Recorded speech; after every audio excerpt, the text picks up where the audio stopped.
Hello YouTube, and welcome to this new and exciting series on sci-fi and technology intersection. And today the topic is Star Trek and AI. Well, before we look into the episode, I would like to thank Memory Alpha and Wikipedia for providing the material for research on this topic, and obviously CBS and Paramount, where I'm able to watch Star Trek, all the episodes of Star Trek as well as the newer Star Treks that are still coming out. So let's start with a quote from Kurt Gödel. The incompleteness of mathematics. Either mathematics is too big for the human mind or the human mind is more than a machine. While human mind definitely seems different from machines from today's standpoint, the human mind has this consciousness. The human mind has emotions, feelings, none of which are still visible in the language models and the AIs of today. However, that being said, the AIs are actually getting pretty smart, and they are already beginning to be smarter than the human baseline in most things. So the question from where we stand is that at some point in the near future, will the AI have all the elements of a human mind, including consciousness, including emotions, feelings, and ability to be like a human and act like a human and do all the things that we attribute to the human beings? Well, today's episode is set on Beta 3, and it's called The Return of the Arkans. This is a very early episode from the very first season of Star Trek, episode 22 in 1967. The storyline is that in 2167, USS Arkan visited Beta 3 and her crew encountered Landru. Landru is some entity on Beta 3, and in that conflict, the USS Arkan was destroyed and its crew was absorbed into the Beta 3 society, and a lot of them were killed.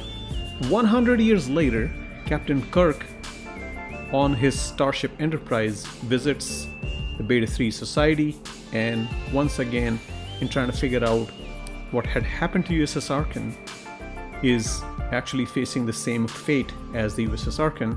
Enterprise is threatened by Landru, and as Captain Kirk goes down to see what's happening on the planet, he confronts Landru, and he sees close up front how the society functions, and it's kind of again gets into this conflict and is eventually in a situation where he's going to be absorbed and his crew is going to be absorbed by Landru.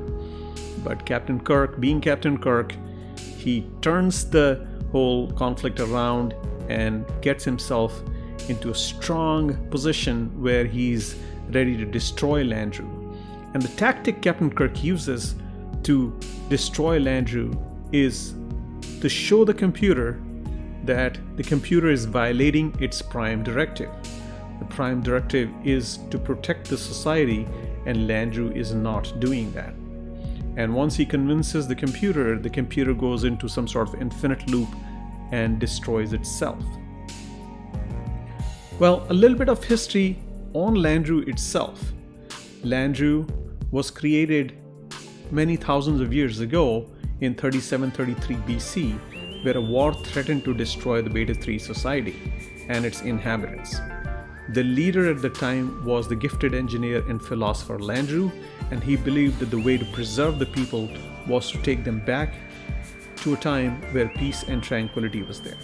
He sought to end war, crime, disease, and all the evils that plagued his world, and to produce the unity of good, a world without hate, without fear, without conflict. To that end, he built and programmed a sophisticated machine which took on his identity and enforced a repressive peace on the planet's people, broken only by an annual festival permitting 24 hours of violence and crime. The cybernetic Landru was basically the entity that Captain Kirk faces in this episode of Return of the Arkans. So now let's analyze this episode and let's try to make sense of how this repressive regime of Landru is operating on this planet. There is a controlled society, right? The society on this planet Beta 3 is under strict control of a computer, and that it enforces some form of collective consciousness on individuality, and dissent is suppressed. There is this festival that we talked about, 24 hours where there is violence and the emotions let free, and somehow that is balancing this repressive regime. There is clear lack of individuality on this planet. But we see that there is a resistance movement, and that resistance movement comes in handy for Captain Kirk, and it helps Captain Kirk take over Landru because there are people on the planet that are ready to help, and they actually believe that this is some sort of prophecy that's coming true when Captain Kirk arrives at the planet. And finally, the role of Landru. Landru is AI, and it is cybernetic. It was initially created to help and protect the society. However, over time, it has taken its mission to an extreme and prioritizing collective stability over individual rights and freedoms. This reflects the potential dangers of AI when it operates without human oversight and ethical consideration and regulation. So, at the end of this episode, we see that Captain Kirk rightfully convinces Landru that it is not actually helping this society at all, and that leads to the destruction of Landru, and eventually freeing this planet Beta 3 and its inhabitants. Now, to end this, I guess there are certain takeaways. If you want to go and watch this episode, I would highly encourage you to do that. But here are my key takeaways. Well, why did Kirk go to Beta 3 100 years later? It's kind of strange that USS Arkin went there 100 years before. And so why did he go there 100 years later? The second thing is, Landru appears not as a computer to the people, but as some sort of a creature of their own type. Anthropomorphic, very real, and so they kind of believe that this is a real god or a leader that is just like them.